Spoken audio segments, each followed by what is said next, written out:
It is now 5 o'clock, August 15, 2017, and I call to order the meeting of the City Council of the City of Victorville, and the City Council sitting as the Library Board of Trustees, Southern California Logistics Rail Authority, Southern California Logistic Airport Authority, successor agency to the Victorville Redevelopment Agency, the Victorville Joint Powers Financing Authority, the Victorville Water District, and the City as Housing as its successor.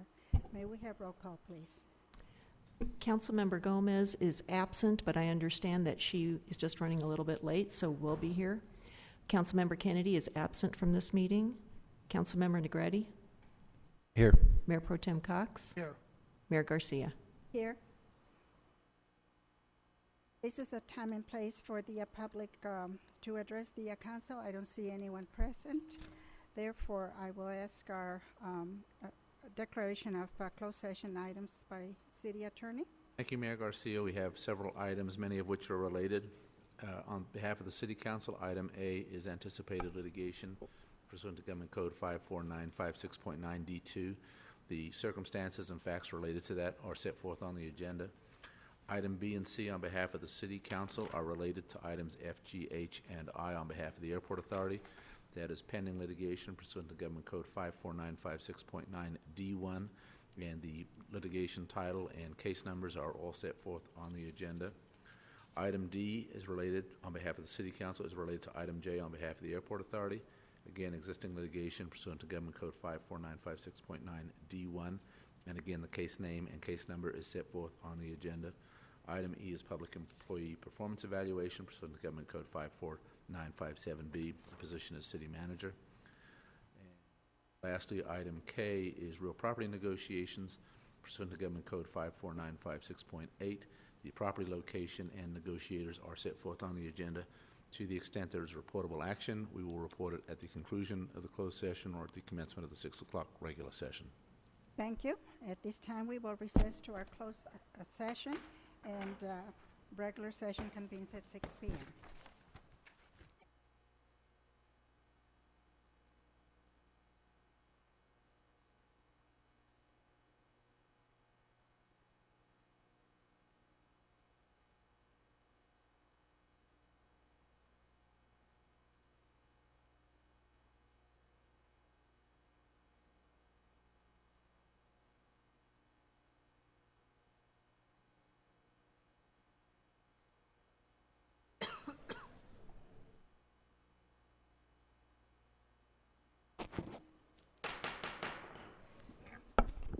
It is now 6 o'clock, August 15th, 2017, and I call to order the meeting of the City Council of the City of Victorville, and the City Council sitting as the Library Board of Trustees, Southern California Logistics Rail Authority, Southern California Logistics Airport Authority, successor agency to the Victorville Redevelopment Agency, the Victorville Joint Powers Financing Authority, the Victorville Water District, and the City as Housing as its successor. May we have roll call, please? Councilmember Gomez? Good evening, everyone. Councilmember Kennedy is absent. Councilmember Negrete? Here. Mayor Pro Tem Cox? Here. Mayor Garcia? Here. May we have closed session announcements by our City Attorney, please? Thank you, Mayor Garcia. We had several closed session items this evening, all of which are on the agenda. Item A on behalf of the City Council was anticipated litigation pursuant to Government Code 54956.9 D2, and the facts and circumstances related to that are set forth on the agenda. Item B and C on behalf of the City Council are related to items F, G, H, and I on behalf of the Airport Authority. That is all pending litigation pursuant to Government Code 54956.9 D1. The case names and case numbers are all set forth on the agenda. Item D is on behalf of the City Council is related to item J on the Airport Authority. Also existing litigation pursuant to Government Code 54956.9 D1. And again, the case names and case numbers are set forth on the agenda. Item E, public employee performance evaluation pursuant to Government Code 54957B, position City Manager. Item J, we already covered. And then item K, lastly, is real property negotiations pursuant to Government Code 54956.8. The property location and the negotiating parties are set forth on the agenda. There is no reportable action with respect to any of those items at this time. Thank you.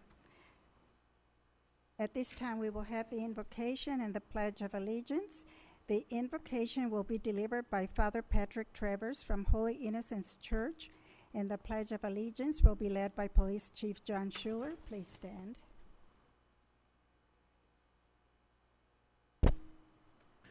Let's bow our heads and pray. Lord, we are here this evening for this City Council to conduct matters of business and to thank you for all of your blessings.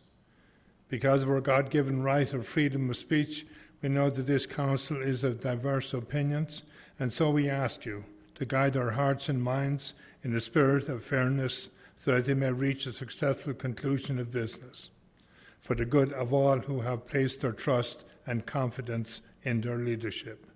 Father, we also ask you to mend their differences and impart your supreme wisdom upon each of them, keeping them aware of the example they must set by keeping them from short-sightedness and pettiness, and granting them the humility they need to seek your will in all that they do for their constituents, but most especially for the youth in our communities, some who may have dreams of giving back to their city, state, or nation by serving as this council does in government.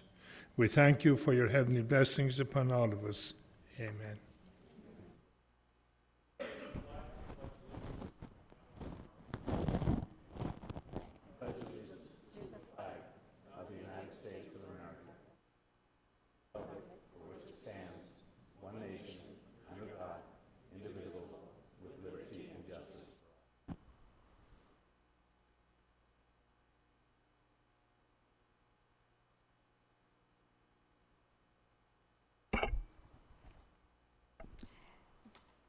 This evening, we do not have any proclamations. So City Clerk, please present the agenda to Council and revisions to the agenda. Yes, Mayor Garcia. Persons who would wish to address the council on a specific item or any item that does not appear on the agenda are requested to complete one of the white speaker cards located in the council chambers lobby and give it to the city clerk prior to the meeting. The mayor will call upon each individual who has submitted a speaker card.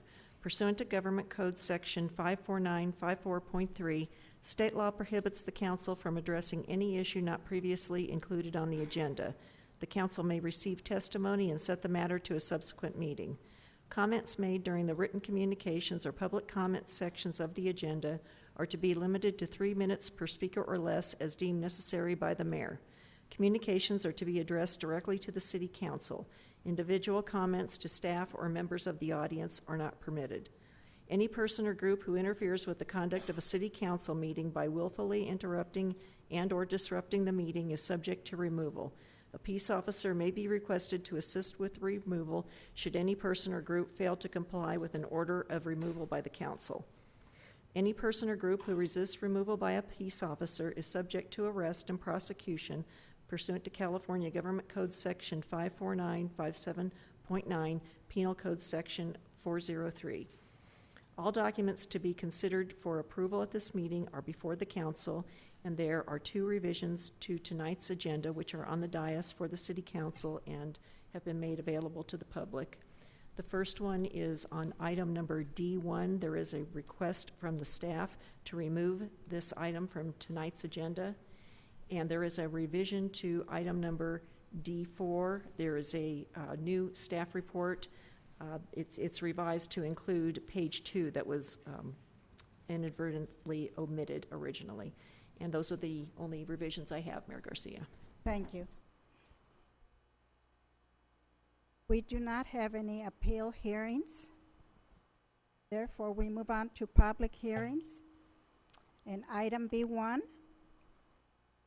a public hearing to hear arguments for and against confirmation of annual assessments for the maintenance of street lighting in the citywide street lighting assessment district for fiscal year 2017-18. Madam Clerk, read the recommendation. Recommendation is that the City Council adopt Resolution Number 17-048 for fiscal year 2017-2018, confirming the annual assessments and approval of the engineer's report for the citywide street lighting assessment district. Thank you. At this time, I open the public hearing. I do not have any cards from the public. Therefore, I close the public hearing. And at this time, are there any council members that would like to comment or have any questions? Yes, I do. So for clarity and for understanding of what's happening, it was $13.98 for the year, right? It wasn't going to be a monthly fee, and this was something that was ongoing. Any clarification on that? The $13.98, I believe, is an annual fee. It's a fee that is not changing. Hasn't changed since it was created back in 2013, and is intended to be funded at the rate of $13.98 on an equivalent dwelling unit basis to fund signal streetlights throughout the city. And then one other pressing question: where does this funding come from? This is from it's an assessment-based or property assessment-based tax, so it actually gets paid through the property taxes. And one of the fundamental reasons why this item is on, in addition to certifying through the engineering report, we actually have to go through a process that once the engineering report is complete and the cost of service is proven necessary, then we actually have to submit all of the data, including assessor parcel number, along with the rate, to the county assessor's office. From there, they actually then incorporate this into the bill and gets paid through the property taxes. Thank you. I have no further questions. Anyone else?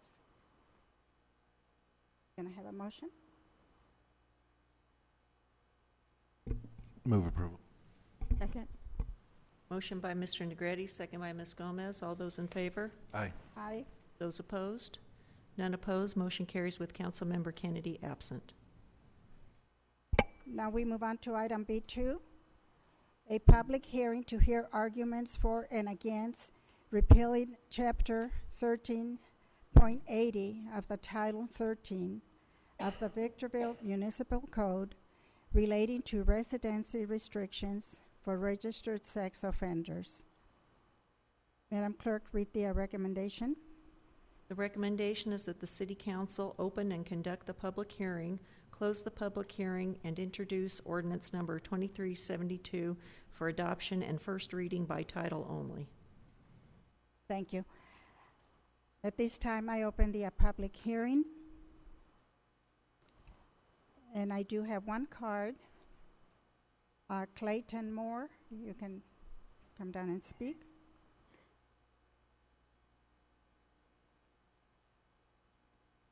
All right, well, good evening. Focusing on this topic here, I read the backup material that was in the agenda package online, and it looks like you're doing a first reading by title only here. So I noticed that online you had that the Victorville Municipal Code chapters 13.8 and 13.9 are affected here. The residency distance restrictions and the fact that they're off limits to schools, parks, and homeless shelters, related areas like that.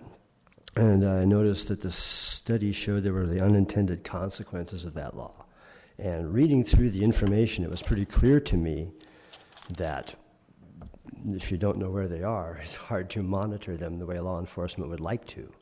And this law seems to drive them in that direction. And so repealing it follows the other examples that were cited in your information there, the other cities that repealed there. And it's still covered by the state. I went online and did some further research, and I noticed that the United Nations has a Convention on the Rights of the Child, an international treaty that more than 1,000 nations have signed, when Articles 34 and 35 require states to protect children from all forms of sexual exploitation and sexual abuse. But two nations have not signed that treaty, South Sudan and ours. So locally, we tend to deal with that. The Centers for Disease Control has some statistics. about this matter. And maybe I'll share them beyond your first reading here, but they are available online at centersfordiseasecontrol.gov. And they mention protective factors to prevent this problem, because as a teacher, I've had some training in this. And I know that most of the people who commit these violations are, well, let me see. Relatives are 30%, blood relatives. Other acquaintances make up 60%. And of that 60%, 10% are strangers. And this is not a sudden thing that happens. It's something that happens over time. And it can be prevented. And one way to prevent it, according to the Centers for Disease Control, is parental use of reasoning to resolve family conflict, emotional health and connectedness. We work hard on building positive relationships in the school districts. Academic achievement is a preventive factor for this. Academic achievement. And empathy with concern for how one's actions affect others. Those are preventive measures put forth by the Centers for Disease Control. It looks like the law has given you a path to follow, like it does many of us, and what we have to do. And I think the larger picture supports what we have to do in getting rid of that law. Thank you. Thank you. That was the only card that I had. So I will close the public hearing. Are there any questions or comments by council members? Yes. So for the benefit of Mr. Board of Trustee Clayton Moore, are we just doing the first reading for Chapter 13.80, 13.90, Mr. Bernatsky? Yes, we're just doing introduction and first reading of these ordinances. And then after the first reading, we'll have a second reading, and that's procedural? Correct. It'll require a second reading, at which time it's adopted, and then it becomes effective 30 days thereafter. And it won't be on written calendar, but in a consent calendar with a one-motion pass? Typically, when we have a second reading on an ordinance, unless a council member wants it pulled, it is typically done on a consent calendar basis. Okay, and my own questions that I had one question in regards to this matter. I was reading the whether it's a broad or a narrow interpretation of what ordinances the city council signed when they put this in play, and I noticed that it did begin to probably marginalize what one member would be to go to a school or being able to go to all these types of matters. And in the reading, I felt that perhaps if we keep going along the same line of thinking, we can do that to many ordinances. But what is it that council members do in order to avoid something like this, a repeal? Or do we always wait for state law to come in before local jurisdiction pops in their own opinions? Right. I think what's happened here is the prior councils had a desire to try and regulate this to the greatest extent possible under the law, which they did do at that time. Subsequent to that time, there have been a couple of lawsuits that have been filed challenging cities that have very similar ordinances based on the fact that the state has regulated this area, and therefore the state preempts local regulation. Accordingly, based on the outcome of those lawsuits and the two cases that have come down, most cities that are getting challenged now are repealing their ordinances based on the fact that you can't win this if you're challenged legally. And we have a letter from an individual seeking to challenge us, so this is a preventative matter to save the taxpayers' money, not go through the litigation, which we would ultimately probably lose based on existing case law. So then it's recommended that council unanimously approve this. That would be my recommendation. Thank you. No further questions. I just have a comment. Go ahead. I like the idea that the city council was trying to look at for the schools and the parks and the playgrounds and attempted to regulate it, but at this point, I don't agree with it. I have to vote for it because I don't think we have any choice. That's how I feel. Madam Mayor, I would like to agree with the Mayor Pro Tem's comments as well. Thank you. Madam Clerk, please read the ordinance.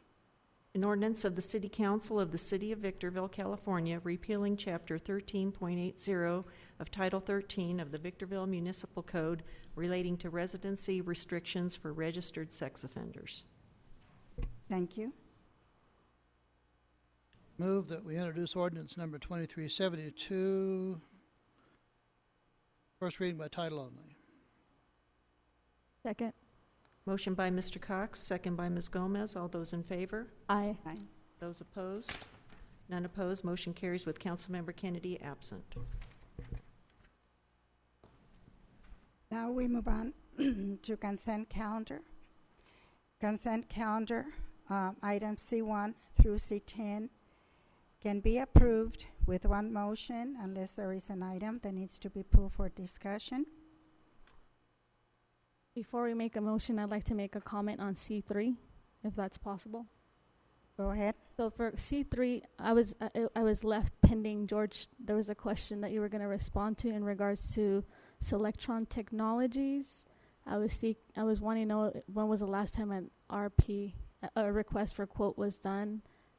Were you able to? I did check with staff on that, and this is a company that we've had in place since the early 2000s. There is a particular interaction with our current system in this particular service, so it would be difficult to try to bid it out because we may not have that same compatibility. But we can look into now, since it has been some time, potentially if there's even a market for this particular type of product. So if I understand you accurately, then for the last so many years, it wasn't possible, but in the future, we'll look into something of a request for quote. All right, thank you. No further questions. I have a motion. There are no further questions or comments from the staff. Move the consent items 2 through 10. Is it 10? 13? C1. 10. Oh, Yes. C1, yes. Second. Just for clarification, that is items 1 through 1. 10. Sorry about Okay. that. Motion by Mr. Cox, second by Ms. Gomez. All those in favor? Aye. Aye. Those opposed? None opposed. Motion carries with Councilmember Kennedy absent. Now we move on to written communications. And item D1 has been removed from the agenda per staff request. So I move on to item D2, development activity update. Madam Clerk, read the recommendation. Any action or direction for staff is at the discretion of the City Council on this item. Good evening, Mayor, members of the Council. Chris Borchert, Development Director. This item was put on at the request of Councilmember Negretti to give a planning update. To do that, we provided 3 attachments. We have, first attachment is single-family subdivision activity report. This gives you all of the tentative track maps that are currently existing in the city right now. At our peak, in the late 2008-2009 period, we had 130 tentative track maps alive that totaled about 14,000 lots. What you're looking at in this activity list today is 51 still alive tentative maps that have about 6,500 lots on them.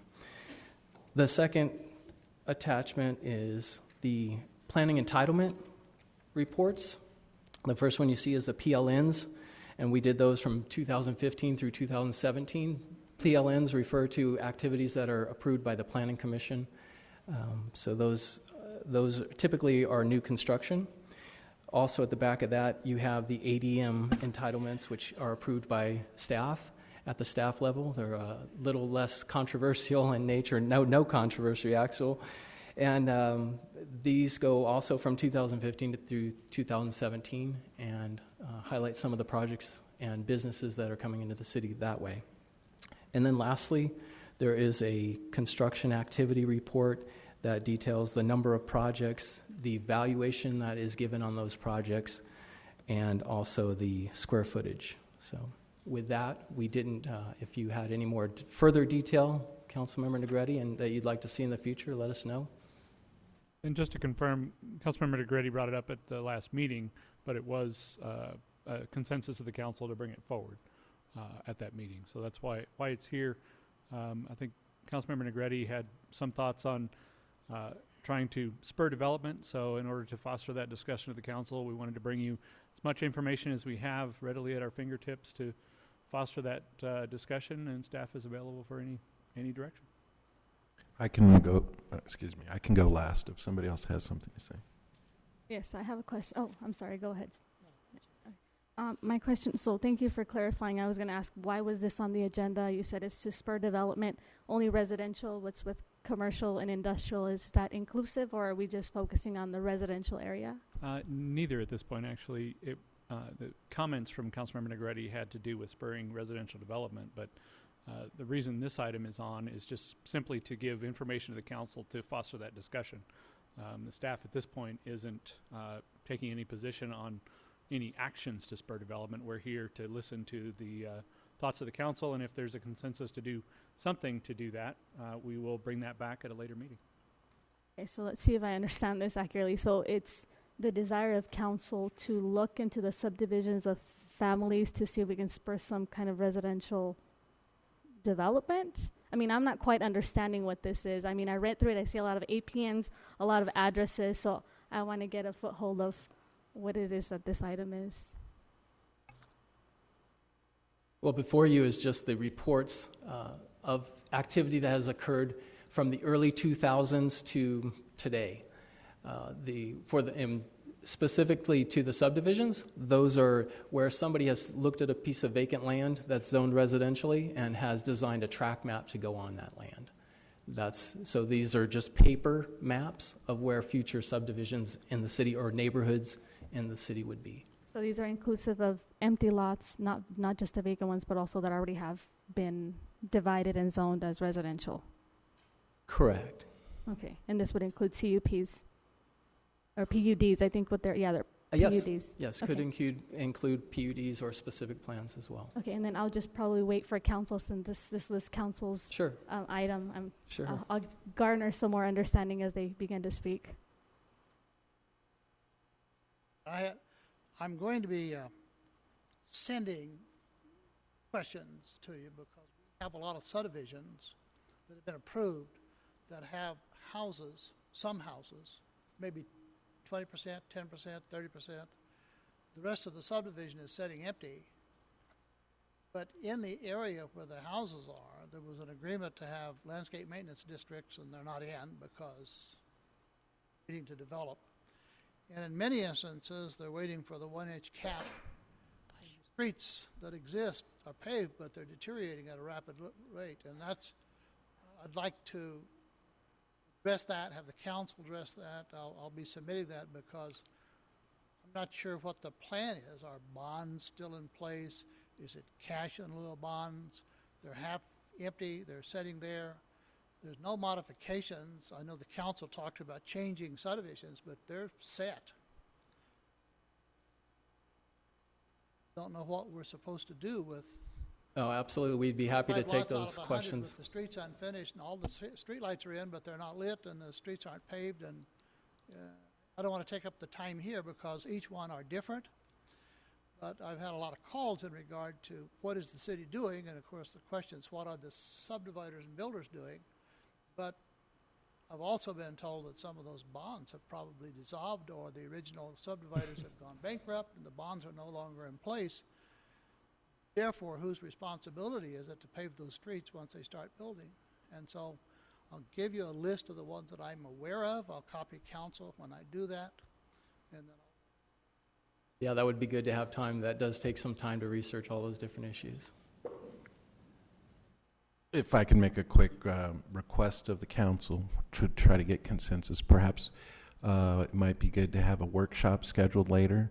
Mayor Pro Tem, and any ideas of the council could be sent to the planning department first for their, so they can be prepared for a workshop. But this is more about policy as council members, and I'm sure not everyone is aware. But 10 years ago, if you look at page 34 of this report,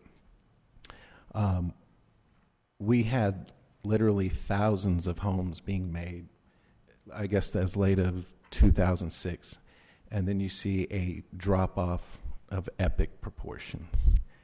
And what happens in a big project, whether you have 100 units or 20 or 30, people have gone out and got financing and hired people. But when the economy doesn't cooperate and the fundamentals were just all out of whack back then in the economic crisis, nobody planned to have a 10-year stop of construction activity, sales activity. Many banks foreclosed on those people, and banks are owning these properties, whether it be commercial, industrial, or residential. And all you have to do is go down 7th Street and look at many non-performing real estate assets.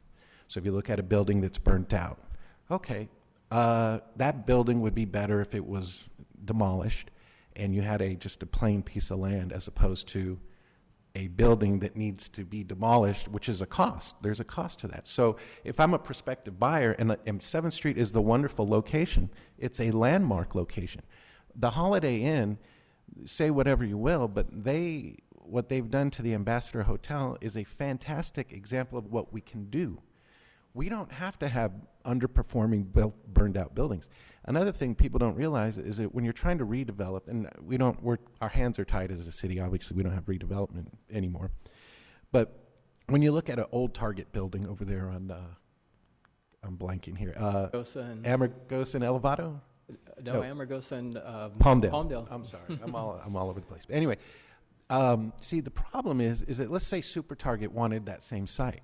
Well, they couldn't use that building because that building was built in, Chris, do you know?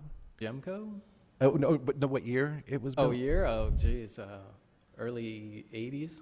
Okay, so you're asking a Super Target to come in and use an old building that has HVAC, heating, air conditioning challenges, wiring, all the kinds of stuff, and you want them to sign a 20-year lease in a non-performing, outdated building.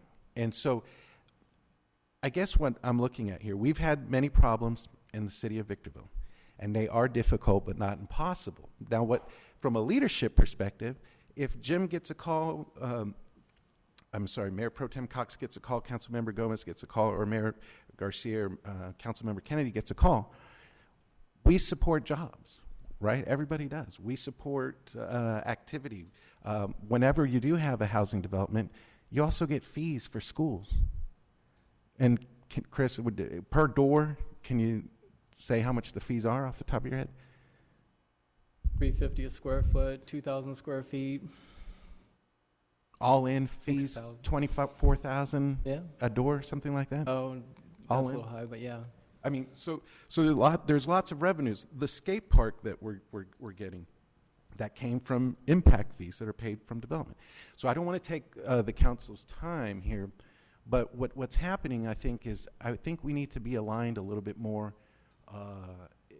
as an organization, because it doesn't help us at all to set policy, but then have a disaster is what happened. So what you have seen and what you are seeing is people that may be involved with these projects that they weren't in real estate before. I mean, that's what happens in real estate. Happened in the 80s. We had a crash, 75% of the people left that industry, and you had all brand new people come in. And then they're sitting there banging their fist on your planning desk, allegedly. I've heard that happens.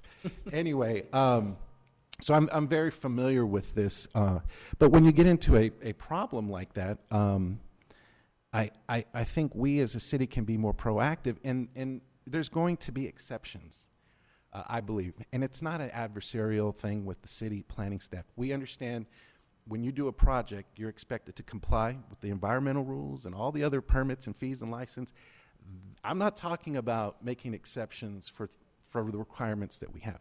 But what I am saying is that just like when someone has a septic tank and they have a financial hardship when they try to sell their house, and then we have an ordinance, right, that says you need to connect to the sewer before you can sell that house. And if they were going to make anything on that house sale, I forget what it is, like $8,000 or something to connect to the sewers in most cases. So then they come here and they get a variance and we make an exception. And that's an example of, I want people to know that we have gone through a lot and things are getting better. But I think a workshop would be timely. And it's not, trust me, I think I've only been down that side of the building twice in 3 years. Okay, so I'm not trying to get into the weeds, but from a policy perspective, I would appreciate a workshop and appreciate the council support if we could schedule that. I'm in favor of it. I have a few questions too. So for that, the 25 of the 100 lots, I'm assuming they're not all empty lots or vacant. So I know that it requires, if there's new development, there's development impact fees that would help pay. Not 100% of all these lots, but then there's also taxpayer money, and then there's taxes. Because where do we get money to reappropriate and get these items or these lands to be developed or fixed or brought up to par or retrofitted or whatever? So also, I think we need to start thinking it's not just up to the city to do these kinds of moves, but we need the assistance with, we know what the 3 Ps are: public, private, partnering, or negotiating with other individuals as well, and being able to bring something like this. So I agree that a workshop would be beneficial for the general public as for ourselves to be able to kind of navigate and kind of think through out loud with the public, what is it that we can do as policymakers, because we are your voice and we need to be able to hear that voice and throw around these ideas. So I do support what Councilmember Negrete has brought to the table.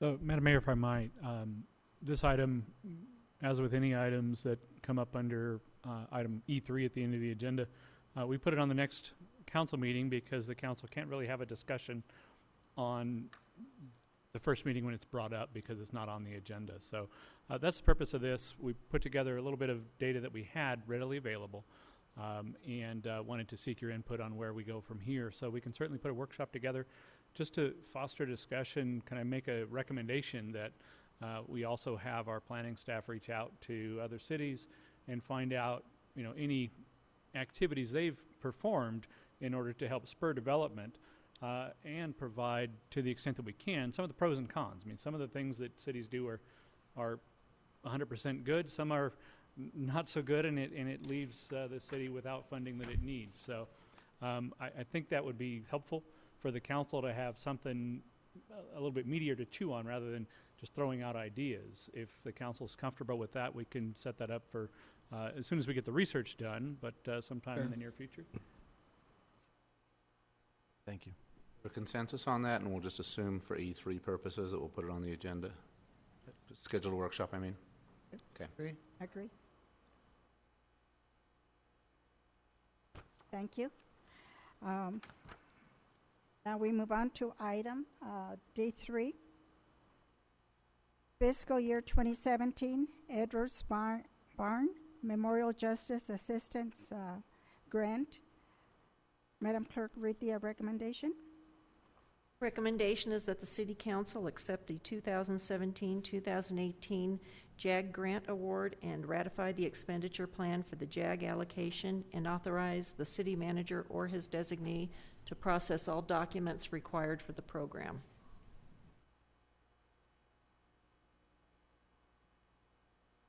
No questions? I move. I do have a question. So I think I was reading is it under our captain? I think that's what I was reading for the grant that was just received. Yeah, right? It's his item, yeah. Okay, yeah. So is this something that you apply for every year? I mean, can you give me some history background? This is the first time I've seen something like this. I've only seen CDBG block grants being applied, and then, of course, captain receiving them for the benefit of the city. Yeah, so it's a justice assistance grant, and this is the first time I've seen it because I've been in positions where I don't see them, but I do know the county gets these and applies for them regularly every year. So when it comes to the city, as a city police department, we have the opportunity to, I actually only had 3 days to put this together. It came in very quickly, so I got some assistance from Sam Lucia, the last captain, and we put it together, and it's about $50,000. Some of it will go to Celebrate, a software program that we need, and the majority of it will go to overtime. Yeah, just to provide a little bit of the history. John wasn't here the last time this came up, but so these aren't competitive grants. These are more of an allocation type of grant that the federal government provides. It's really just a matter of filling out an application and telling them what you're going to do with the money, and so long as it meets the program requirements you received a certain amount of money that was already predetermined. So in this case, that predetermined amount is listed in your agenda. I won't read it to you, but it's largely going to be used for overtime and then the software that Captain Schuler mentioned. So. No further questions. Thank you. City Manager, Yes, I ma'am. have a question. I know you spent about 3 hours with Ms. Gomez, going over the agenda, and I'm surprised that none of this is explained to her at that time because she's not aware of it. This item was not one that we got to during that meeting. We focused on some of the earlier items and did not get to this item during that meeting. You don't go through the entire agenda We don't always make it all the way through, no. with the time that's allotted?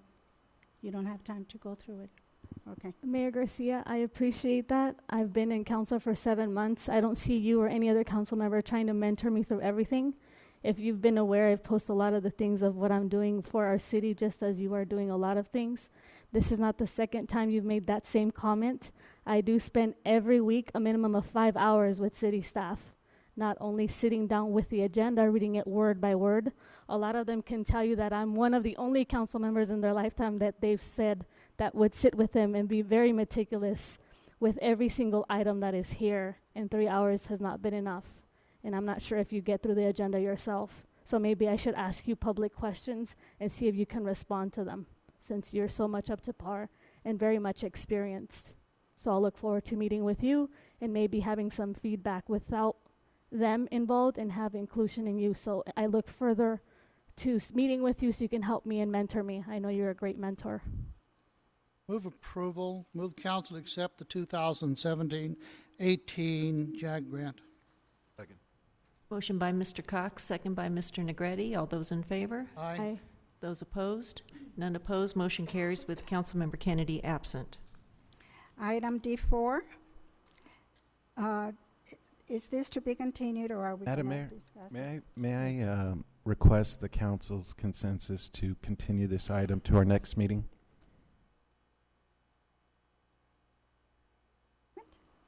I'm in agreement. Yes, we are. I want to understand why are we not discussing this? Why are you asking to be? Are we missing information? Because the staff, when I was there with them for 3 hours, didn't explain that you would be saying anything like this. So I'm wondering, why was there that request? Yes, did you have a consensus to continue the item to the next meeting?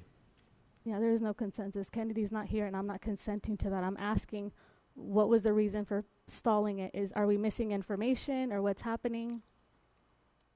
I don't know. I don't have that information. So does anybody know why we're not going through this agenda item? I think there was a request, and I believe there are 3 people voting in favor of continuing the item. Okay, so then just no explanation as to why we're not seeing it right now, whether we're missing information or anything like that. I suspect that explanation will occur at the next meeting when the item's presented. Okay. Correct. Thank you. Okay, so then now we have public comments.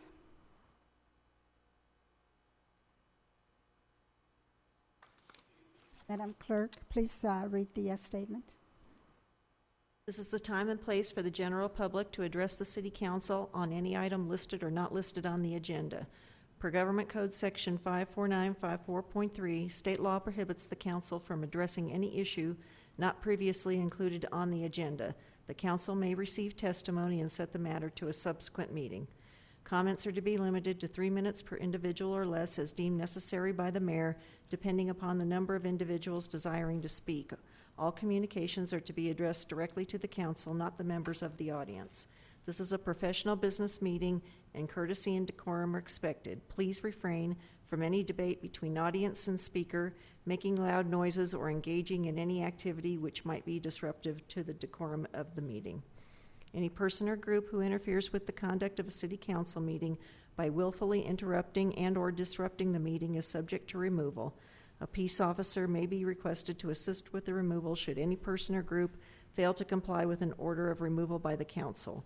Any person or group who resists removal by a peace officer is subject to arrest and prosecution pursuant to California Government Code Section 54957.9, Penal Code Section 403.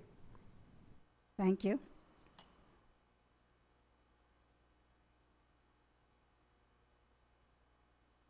I do have several cards. The first one is Alexis Gonzalez, and after Alexis is James Mayo.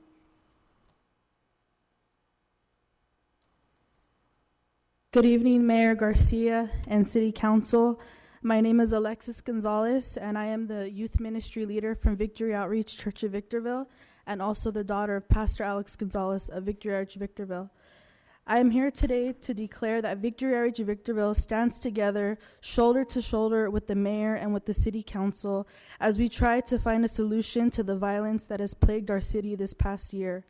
Our church has responded to the call for prayer that Mayor Garcia called this past week. As we speak, over 150 members from Victory Outreach Victorville are gathered with other churches from our community to pray for the peace in our city. Our battle cry is stop the violence, increase the peace.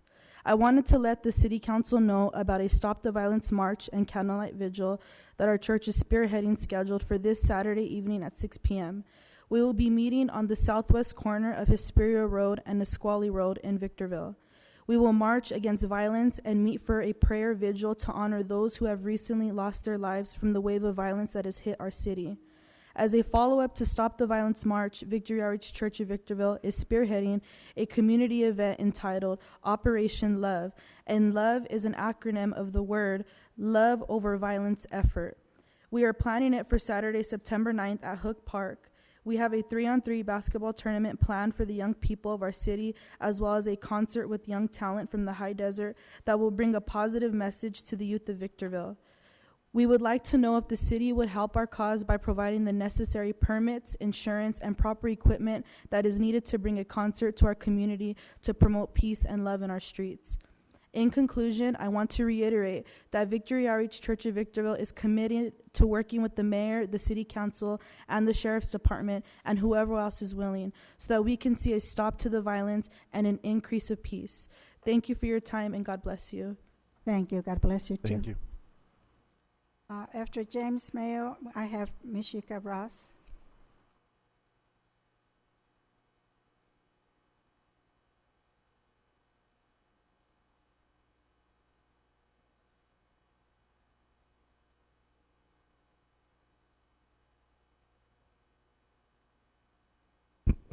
My name is James Mayo.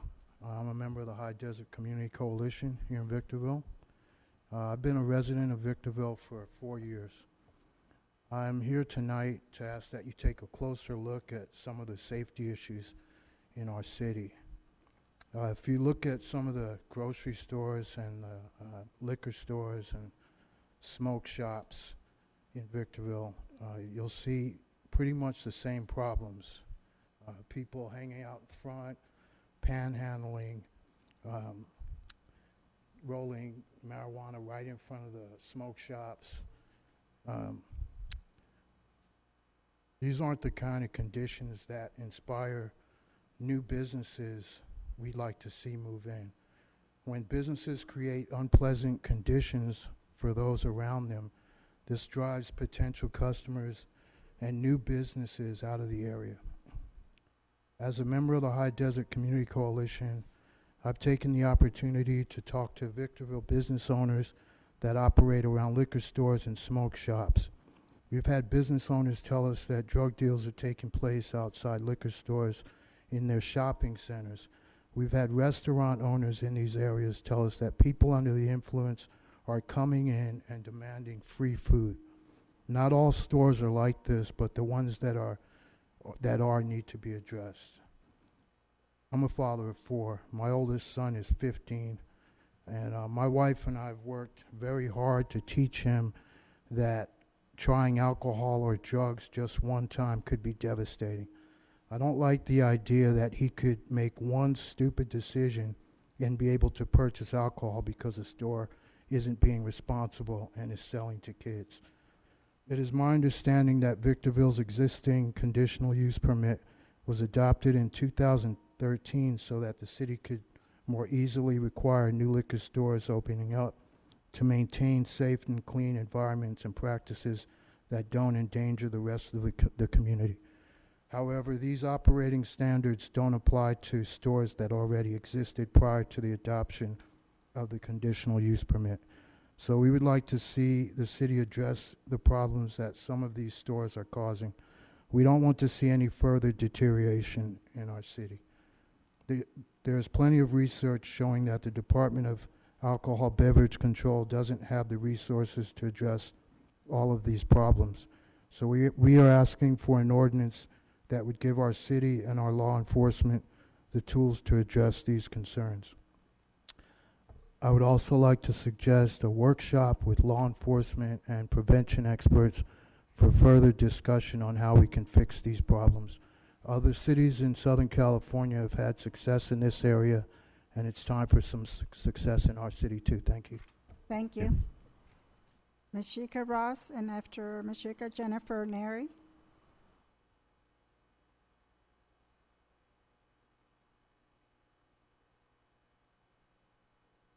Good evening, Mayor, City Council. My name is Maishika Ross. I am a resident here. I've been living here for 11 years, and I am a part of the High Desert Community Coalition. Since being here for the last 11 years, I've had children to graduate from Victor Valley High School. And although that they have graduated from Victor Valley High School, my concern is for the students that still attend that school. I encourage you to take a moment when possible to look at a 1 mile radius within Victor Valley High School, and you will see all of the liquor stores and things of that nature that are saturated. And the reason for me bringing this up is because not only do these students visit those stores before and after school, they also depend on those stores for their daily family necessity needs. And that is really a concern. And one of the things that High Desert Community Coalition have done, we have conducted an operation to see how easy it is for kids to purchase alcohol. And it was very appalling that 10 stores out of 24 did not ask for identification. So that is also a concern, and it's a problem. Being that I operate a local nonprofit and I assist single mothers and grandparents that are raising their grandchildren, a lot of those head of households are not at home. They're either at work or at school, and I'm quite sure that that's also a concern of theirs. So I'm bringing it to you because I know that you may have children, grandchildren, godchildren, and I know that it wouldn't sit well with you if that child that you know is able to walk in and purchase an alcohol item without an ID. Their whole life could be changed. This is a problem in our community. The alcoholism in our youth is rising. It's another thing that we really need to be mindful about and look at what are we doing to Victorville. Just like Mr. Negretti, he mentioned about 7th Street. Victor High School is on 7th and Mojave. When you have an opportunity, please drive by there and see how many liquor stores and smoke shops are saturated in that community. So we have to ask ourselves, what is the message that we're sending to our youth? And they are the future, and what are we going to do about it? So those are some concerns that I have, and thank you for your time. Thank you. Thank you. Jennifer, Mary, and Mike Grabhorn after her.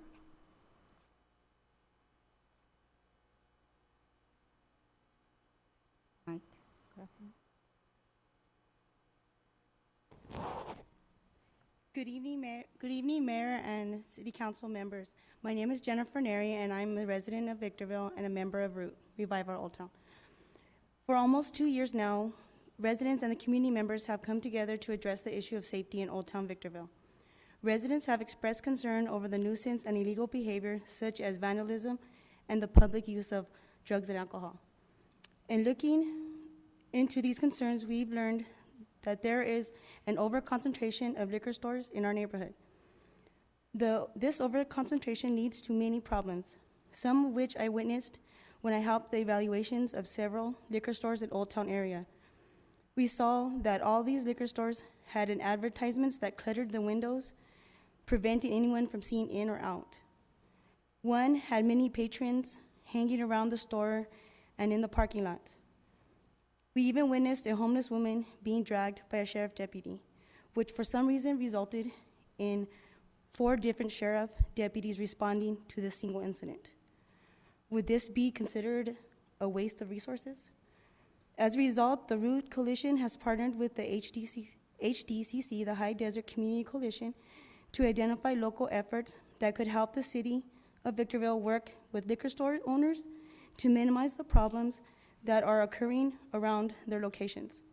After researching a number of solutions that have worked in other California cities, we would like to request that the city hold a workshop to discuss solutions, identify desired community standards and practices for alcohol sales, and gain input from residents, local businesses, alcohol retailers, stakeholders, and city staff. I feel that the rise in crime cannot be blamed on any one single factor, but numerous contributing factors. And one way that we can try to gain back control of our community is by placing these businesses that sell alcohol to certain standards. Because just like marijuana, alcohol is a gateway drug for many youth and young adults. This is the time to act is now before things become more unmanageable. Thank you. Thank you. After Mike, it'll be Maggie Martin.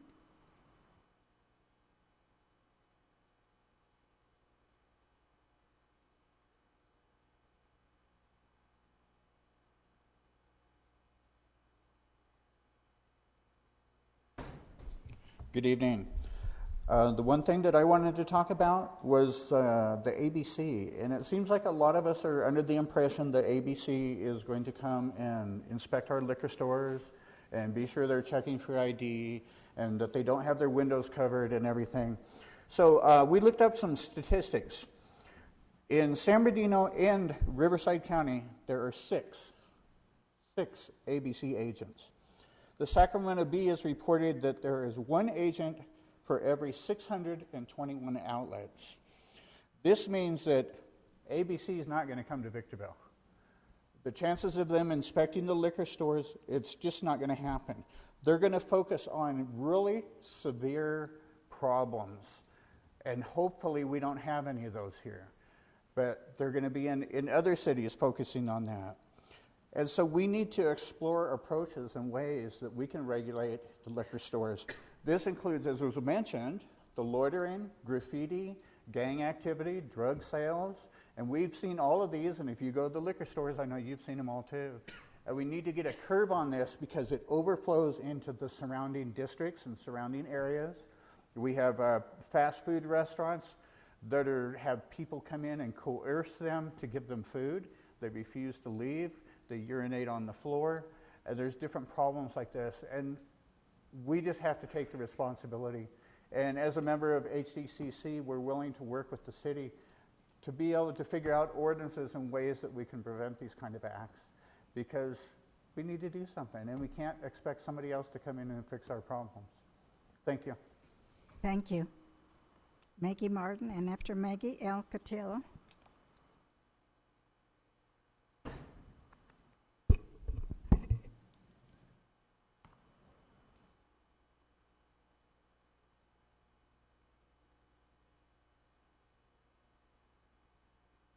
Good evening, Your Honor and Counsel. Your Honor, I may ask or beg if I need an additional minute or two. I'm going to try and power through this. First of all, I come again to this meeting tonight appalled and shocked by the continued behavior of Councilmember Gomez. I'm going to look right at her and read my comment. Well, I can't look right at her, but I'm going to read right to her. Once again, I find myself appalled by your behavior, although I don't know why, as it's pretty commonplace. Take your petty, sniping, backbiting tongue behind closed doors, as there is a time and place for everything. This is not the appropriate forum for that type of behavior. Your behavior reflects very poorly only on you and is an embarrassment to the city. Sometimes silence speaks more than words, as Councilman Negretti so clearly demonstrated here for you tonight. Going back a month ago, when Councilmember Gomez decided to reveal our city clerk, Carol Lee Bates' retirement, I noticed a little bit of a look of shock and surprise on everybody's face up there, as well as people in the audience, as that is not her place to do that, since her supervisor is our city manager, Doug Robertson. And I felt like that stole possibly Doug's thunder, and I would feel that way. I don't know how Doug feels. I would feel that way. But even if he felt that way, he's too much of a gentleman to say anything about that. But that was very inappropriate. Her retirement's not till several months away, and I don't even know what the purpose of that early revelation was. So, once again, I'm offended, as I continuously am when I come, more for the most part. The other thing I want to bring up, it goes back to the, what are we calling that? The tax use for the fire and police. How are we labeling that measure? How is that labeled? Public safety tax? Thank you. Yeah, I want to share something with you, and I hope the captain won't give me the evil eye afterwards. I was told yesterday or the day before, I ran into somebody I'm acquainted with up at the park in my neighborhood, and I was made aware by him that there was a serious assault on a woman by a black male adult. She was a Hispanic female in the Cabana area. They were having a barbecue, I am reading. They started to argue loudly, and then the man became irate and started throwing things all over the Cabana Park area. The man then started to physically attack the woman by hitting her, knocked her on the ground, and, quote, stomped on her head. A bystander, this is a person that told me, called dispatch. Lines were busy. I had that happen to me a couple days ago. It happens, but not that often. Then he called 911 and urgently asked for the PD to get to the park. Your time is up, hon. Okay. Basically, it's about we need that measure. Thank you. Thank you. Al? Alcatel?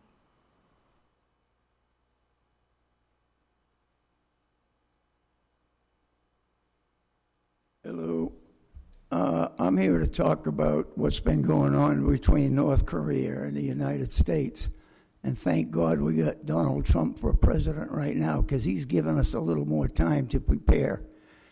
But we're not getting any information from the city or from the federal government on how to take care of ourselves if there's a nuclear attack. And if even we got several submarines out there, one submarine could destroy the whole country of North Korea. But they say there's still a possibility that they could get 1, 2, or 3 off before they destroyed them. So what do we do? If it depends. If it's a real windy day, they say stay in your house for 24 hours and don't leave it. That means when the wind blows up here, it blows everything in your house. It blows the sand, the dust, everything. And that's what it's going to do with the nuclear fallout, too. So we don't know what nuclear fallout looks like. After 24 hours, they say you can go out of your house. If there's nuclear fallout, it's going to be all over the ground. It's going to be everywhere, everything you touch. And all you got to do is get it on you. And it's a slow, pitiful death. You don't die quick. And we have no information from the city. I wish you would call the military. I've called them several times, but I'm a single person. I try to get all the information I could. Nobody will give you anything. If one of you guys called from the city council, I would think they would give us booklets or something, how to take care of ourselves. That's your job to do that, is to protect us. And nuclear is a hell of a lot more dangerous thing than you people are looking at it right now, because we got a few days reprise. Monday, South Korea and the United States start practicing war games again. And Un said he don't want us to do that. That's a provocation. So this might all start over again. So what we need, people are going to have to come around with Geiger counters and say, okay, your place is safe to walk on now. Who's going to do that? What about these people who are living by themselves, an old woman or an old man? Nobody to help them. You people should be looking into that with the people that are working for the city now and have them check on that stuff. There's a lot of people. I live by myself, but I'm an old man too, but I'm in pretty good shape for being an old man. So tomorrow, me and my nephew are coming over, and we're going to recaulk every window in my house. And them little slits in the aluminum where you have to have them, cover them too, so nothing will get in. I'm going to call the gas company and tell them I'm going to cover the vent on the roof, shut the gas off. I'm going to ask him what to do. You got to know what to do. You got to keep, if they want you to stay in your house for 24 hours, Your they time think is up, that it's going to come in 24 hours. This is important. If you think that thing is more important than the nuclear stuff, Your you shouldn't time be is up there. Thank you. Those were all the cards that I had. So we move on to E3, discussion and possible action regarding items for the upcoming City Council agenda. I don't know if there's any additional ones. Did I skip the city manager? I don't know, it's on mine. Yeah, I did. City manager, I'm sorry. You don't want to hear from me. No, I'm anxious to go. Okay, I'm anxious actually, I to don't go. know if I can gotta follow go. that last speaker up, actually, to be honest. So we have some good things coming up here in the city. Run in the Park is at Sunset Ridge this Saturday morning. Check in at 7:30. The run starts at 8 a.m. It's $5 for adults. You get a nifty number to wear. And let's see here. Kids 13 and under are free. Bring your kids, bring your dog, and or just bring yourself and come out and have a good time running in the park. There's a 3K and a 5K. Run or walk.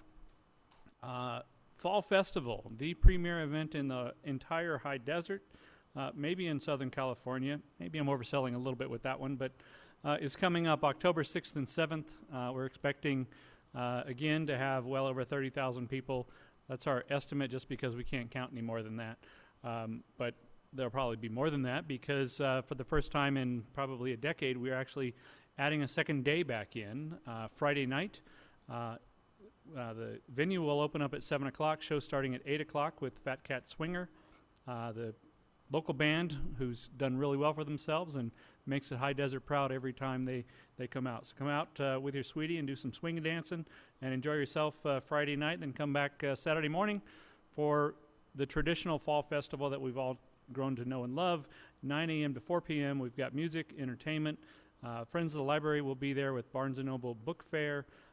More food vendors than you've ever seen in the high desert before. Civic Center will be shut down all the way from Seneca to as far as it takes, and we'll all be there having a good time. Hope to see everybody there too. That's it. Thank you. Now, do we have any items for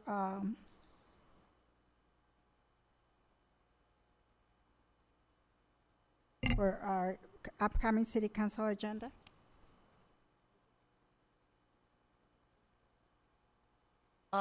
On June the 15th, the City Council received a packet of information regarding policies and procedures for the conduct of the council and the meetings. Workshop on June 20 from 3 to 5 p.m. And almost 2 months have gone by and nothing. I would request that this be agendized for the next meeting, and either the council agree to do nothing or to do something, because this is an item that's that's just hanging, and staff doesn't know what to do, and neither does anybody else. City Council indicated that they were going to move forward with adoption of this. Rather than debate it, just put it on the agenda and determine what we're going to do with it so that we can not have it as a pending item. So, hold the council of the city clerk. If the majority agree, I'd like to have this on the council so we can either dispose of it or adopt it or do something. Agree. Would you clarify what this means? What are you referring to? Hanging? I don't understand. Policy and procedures. Oh, the censorship that was put on March 21st by Mr. Negretti, right, to proceed? I don't know. Well, we had a hearing, and we were supposed to do a workshop. There was no quorum, so I request that we have it back to have a hearing so that we'd all have unlimited time to speak about this item, since that's the reason why I didn't give my line-by-line understanding of what was happening, with the understanding that it would be done at a workshop. But when there was no quorum, I think that was a strategic move on behalf of what was done. So I would ask for that right to for it to go back on to make it a hearing.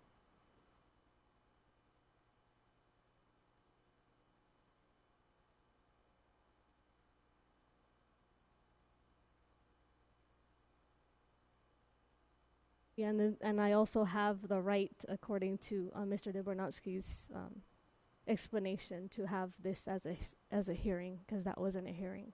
I believe that the request from Mayor Pro Tem Cox is just to have the item put on the next agenda, and I believe there's a consensus on that.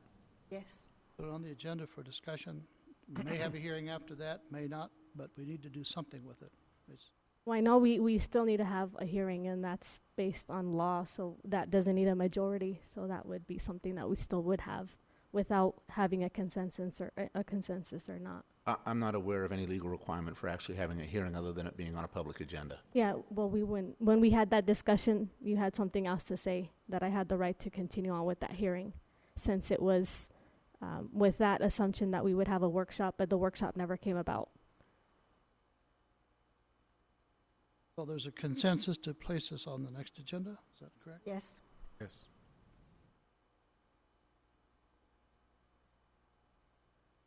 Anyone else have anything else for the Yes. upcoming agenda? So we have the Fall Festival quickly approaching, and I think it's the duty of council to have a representation there, so when our constituents or anyone that comes has questions, or just the general presence. And I did ask the manager if we can have specifically something where council were to be able to sit and have representation, and he suggested that I bring it to council.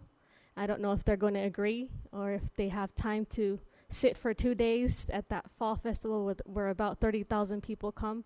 But I think personally that it's important to have representation, not only to have city staff, but actual elected officials. So that's something that I like to add on the agenda, to be able to have council be able to have presentation there, somewhere to sit. And I'm not obligating anyone here. I just know I would make myself available. Just to clarify, you said presentation. When we discussed it in agenda briefing yesterday, you mentioned having a booth area. Right. And so it's not presentation as a PowerPoint, is to show presence. Okay. I just wanted to be clear, because I didn't want the council to be confused with what your request was. And so I'm going to formally ask, not for a consensus, I'm going to ask for a formal vote. That way nothing lingers and everything's on the record. And whenever I request something, it's just for clarification, because there seems to be, is it or isn't it? And for my sake, I want clarity. So I'm going to make that motion. Before you make the motion, please, Doug, would you explain what? When Councilmember Gomez and I spoke yesterday, she asked if the entire council could have a booth at the Fall Festival. We have, 180-ish booths at the festival. And I indicated to her that certainly if direction from council was to make a booth available for the city council, that we could do that, but that it wasn't something I could simply do without that direction from the council, because a single council person wants a booth doesn't mean that necessarily a majority does or doesn't. So I suggested that she bring it up here under these items for agendizing at a future meeting, or depending on Andre's take on it, you could potentially just provide direction one way or the other at this point. It's not a complicated item. When is the Fall Festival again? October 7th. The booth areas actually aren't going to be open during the concert. Just there is going to be some food available. So it would be just Saturday, October 7th, from, if I remember from my notes right, 9:30 to 4, or 9 to 4 p.m. 9 o'clock to 4 p.m.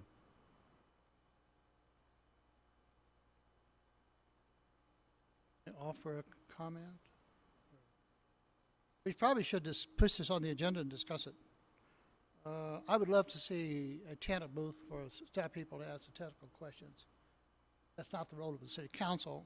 For them to politic, they can feel free to mingle with the crowd. So as long as it's not staffed by council members wanting to answer technical questions, since that's not the role, they would certainly be welcome to be there and watch the staff answer those technical questions. Advise it, the city attorney, you need to advise the council on what happens if 5 council members in the same booth decide to go in a certain way because of a particular question. don't need to go into it now. There's plenty of time to put it on the next agenda. And if your motion is to agendize it, I would second it. A motion and a second. All those in favor? Aye. Aye. Those opposed? No. No? Motion fails. Just for information's sake, each of the departments does have a booth. We advertise it so people can come and ask questions about planning, code enforcement, airport, that sort of thing for those for the technical questions. So just wanted to make sure the public was aware. And if they you're are really the- curious about city things, you can come there and find that out too. And they are the professionals that are actually able to answer technical questions. Yes, but we were elected on November 8th, or at least I was. Other of you were elected on a different date. But I think as a representation of the people, we are the face of the city, not the staff. The staff, in conjunction with us, makes what it is that we have today, and that's why we have 5 elected officials and then staff to help support. So just in the means of understanding the will of the people, it's always nice to mingle with the people where they're at. You know, this is what I think is of opinion, but there's disagreement, and we can disagree all day. The second item that I wanted to bring to the attention also was, I admire Mr. Mayor Neri to come in and say directly, let's have a workshop. And I think that's something that we should have. There's been several attempts, at least on my behalf, maybe other council members as well that I'm not aware of, to try to bring stuff to the forefront and do like a forum or something where we have staff, particularly Captain Schuler, where questions in this kind of knowledge base can be tossed around, educated, bring stakeholders, community members. So I would ask that this workshop that they've requested be agendized, and we can use it as a workshop and have them come in and probably have Schuler or someone that we would have this discussion, I guess. But that's an agenda item that I like to see at the forefront, and so this is my motion to try to bring that to a workshop.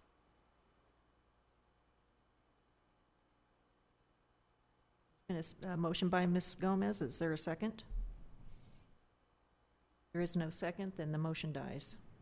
So the third thing that I have was, I know that the High Desert Coalition, along with other organizations and other entities, may be a small group trying to pull a lot of weight, not only in the city of Victorville, not only in the High Desert, but maybe surrounding cities. So I was hoping that City Council would somehow create like a task force where we can appoint 1 or 2 people from the community. They spearheaded.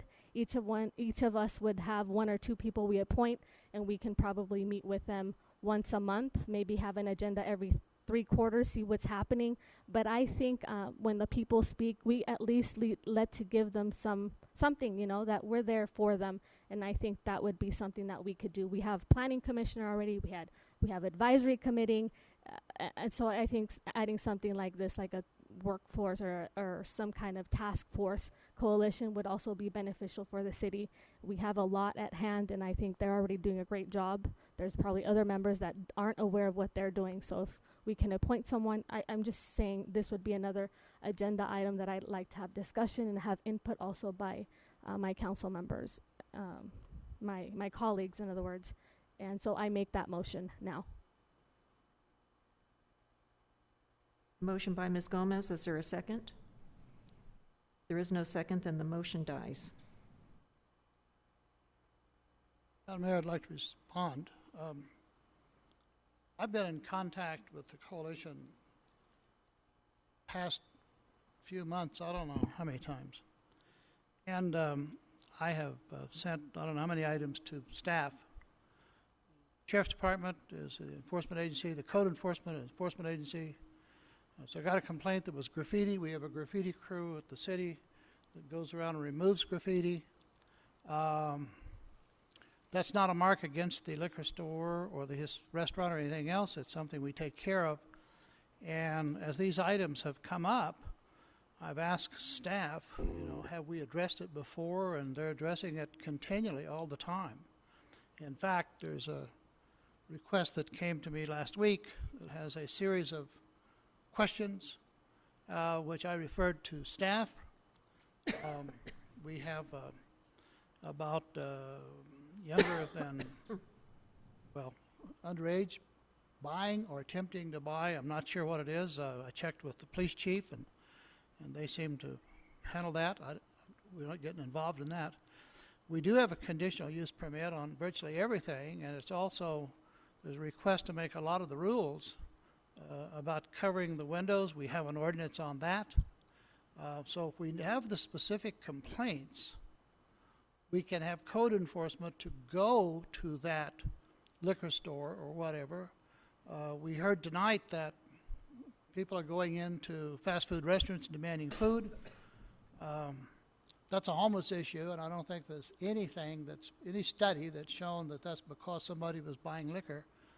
So staff has been very busy looking at this. It seems like, my impression, I hope it's wrong, that if we'll just adopt a ordinance, it's called a prior approved or whatever it's called, deemed approved ordinance. deemed approved, then they're satisfied. Even if it says nothing, somehow they're satisfied. I don't know what that means. I don't know what it's about. But we're very serious about addressing each and every issue they raise. And we have ordinance after ordinance, and we have code enforcement looking into it. Do we want to meet? Sure. But if I wanted to have a committee and meet with every call I got, we would have 7 days a week, 8 hours a day. It's just as bad that people are dumping. We have a crew that picks up dump sites. We have automobiles that are speeding. We have a police department that we're putting our faith in, and they're doing everything they can, including the code enforcement officer. So if there's a complaint, put it into writing and send it to us and see if it's covered. And this council addresses this all the time. I'm sorry, but I just can't believe that we go to all of this just to get a deemed approved and then you're okay. There's something wrong with this whole story. And I intend to raise that further up the ladder. There's just something wrong with this. We cover it over and over and over. We cover it. Still going to look into it. And we're going to answer the questions that I got in the memorandum because they deserve to be answered. Odd. Madam Mayor, if I might just provide a little bit of education, because a lot of folks in the audience may not have heard of a deemed approved ordinance. Essentially, and I'm going to oversimplify it, but a deemed approved ordinance is similar to a mandatory sentencing requirement on a judge. If there are code enforcement issues with liquor stores, we have the ability to ultimately remove their business license and shut them down. It does take time. They are provided with their rights, under the law. What a deemed approved ordinance would do is essentially the council would say that if liquor store A does these things, then their license will be revoked automatically, and it sort of shortcuts the typical hearing process that they are entitled to. So I just didn't want people wondering what that term was, but that's essentially what that term means. Well, I assure you, we look into it. We talked about a gathering of unsavory people. I generally find that at the grocery store. We're not going to close them. Grocery store after grocery store that you can't see through the glass because they got the daily specials up. We're not going to write them a citation. Get to the facts, and let's have the police department look into this. And if we need to contact ABC, we will do so. And by the way, ABC does work Victorville. More to this. There's something going on. I'd really like to know what it's about. There's just some magic. Okay, let's pass an ordinance that doesn't say anything, and then everybody's happy because it says deemed approved. Come on. Let's address the issue. And the issue is not graffiti on the windows. Somebody goes to a business tonight and puts graffiti on it. We don't close that business because it had nothing to do with the business. We have a crew that goes the next morning, and we spend a lot of taxpayers' money. We clean up trash. We're doing the best we can. If there is a real concern that these businesses are selling to teenagers alcohol, there's the man that's going to take care of it. I'm not going to have a citizens committee. Any circumstances, I'd love to have a debate, a discussion. I'm trying to find out what else do we need to. We got dozens of ordinances that address these issues, and we have people coming up and say you need to address the issues that are addressed, being enforced, having a great deal of. If we left one out, tell us what it is. We'll address it. But that doesn't seem to be the issue. I'm interested in finding out what's really going on. Okay, thank you. Now we go on to E4, reports from council members. Yes, thank you, Madam Mayor. First of all, I would like to thank the city staff for doing a great job on the traffic signal at Amethyst and Mojave. It's unfortunate sometimes, but this is another great example of we see the needs. There's things that we can do. We can't fix all the problems, and I wish we wouldn't have all the shrines there on Mojave, but I think that's going to help a lot. Secondly, I'd like to thank Dr. Pepper Snapple Group and Kaboom for the $15,000 play grant for Schmidt Park. This is an example of local companies giving back to the community. And from what I recall, Dr. Pepper Snapple had also been very generous before with providing drinks and different things for our events. So I would just like to recognize them as an example of hopefully what we're getting to up here is our businesses and partners and stakeholders giving back to the community. Sometimes we're all worried about our survival. I get it, but at the end of the day, if you're doing well and you give back to your community, it's really going to show. And I came from this community back in the 80s. I mean, to where we are now is the airport's a great example of progress that we've made, even when we got the gut punch when they closed the Air Force Base. So kudos to the city staff and all the folks out there and the companies that are giving back. It makes our job so much easier when we have the fire department go and get a grant and get us a new fire engine. So that's the type of leadership that I really appreciate. Makes me proud to be part of this city. If I look over recently to a lot of the comments that were made here, I really appreciate everybody that stayed and that spoke, because this is the time where we get to hear from you. And believe it or not, we don't live in some $1 million mansions in Victorville. We're right there. I've got problems with neighbors. Some people are very disrespectful. But there's standards. I have my standards, and I'm not going to lower them. And so what we're really trying to do, I think, as a community, as we grow, is try to treat everybody as you would like to be treated. But that's not happening because there's a lot of people out there struggling, a lot of issues. But we hear what you're saying, and I have some ideas, but we can talk about that some other time. But you did come to the right place because we hear you. And keep doing it. If you don't have my email address, please let me know. We are here for you to hear these issues. And so I'm always very, very proud when the city and us are able to respond to a need, because if we don't know about it, how can we help? So you're doing the right thing. On the violence that's increasing, I really struggle with this because the city was really beautiful back in the 80s. It was much different. But just so everyone knows, we doubled in population from 2000 to 2015. So you're going to notice what you're seeing is we have way too many demands on our public safety, and we don't have the resources to keep up with it.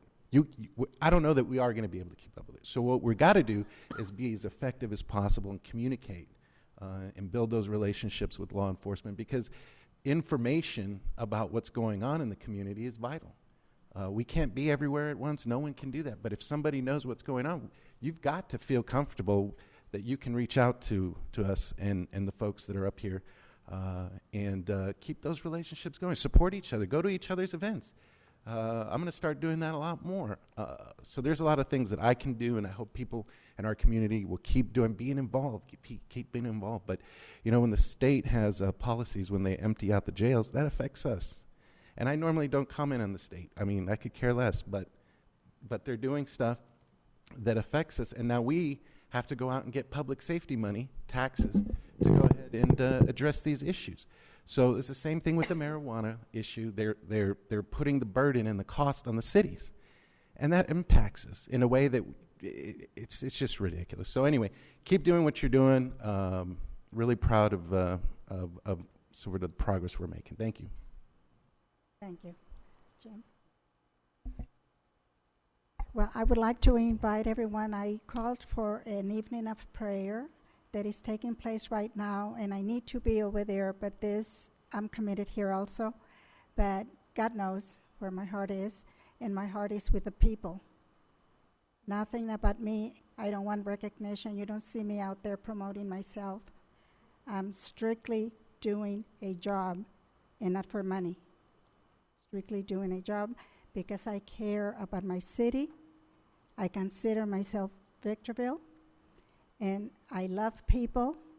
I work with people every day, and I call this evening of prayer because of the crime and violence. I have called a meeting and met with the marshal, our sheriff, McMahon, our captain, everyone, our supervisor. It takes time. You don't make things happen immediately. Just because you talk to a person, that doesn't mean that they're out the door to take care of the issue. You talk to God, He acts immediately. And I'm sorry, I have to say this because that's in my heart. And everyone is invited. The meeting is taking place over here at, what's the name of the church? The Turning Point. Yeah, and right here on the corner of Bear Valley and Cottonwood, and it'll still be on until 8:30. So I invite you, and please come. I'll be there. Thank you, Thank Mayor. you. Thank you very much. Yeah, my announcement is, remember, we're going to have elections. A lot of people forget about the gubernatorial elections, and I think that's very important for you to remember. Our elected officials, they work for the people. So when you go out and vote, remember, on June, that's the primary, and then on November, you'll have the election. We are also proposing, or we've already brought this to the attention, but we're going to have a special election for that special tax in November 2017, right? So that's something that you guys should be aware of. And I also would like to let you know that even City Council, we have 2 seats that we have 2 incumbents, Mr. Negretti and Mr. Kennedy, whose chairs are also coming up for election. I read the newspaper today. We already have 1 person vowing for that seat. Those elections will quickly come out in July. If you know anyone that's running for office or whether you're going to vote for the same incumbents, be aware that that election is coming very soon. A lot of us forget. A lot of us don't go out and vote because there is not that televised, that media coming out and telling you that this is what's happening. But these are elections, 3 of them that I'm aware of currently that are coming about. So your governor, your city council here in Victorville, and your special election. So just be aware of those and be mindful. And that was all my message for today. Thank you. I call to adjourn the meeting. Meeting adjourned. Thank you so much, and you're invited to come to the prayer meeting.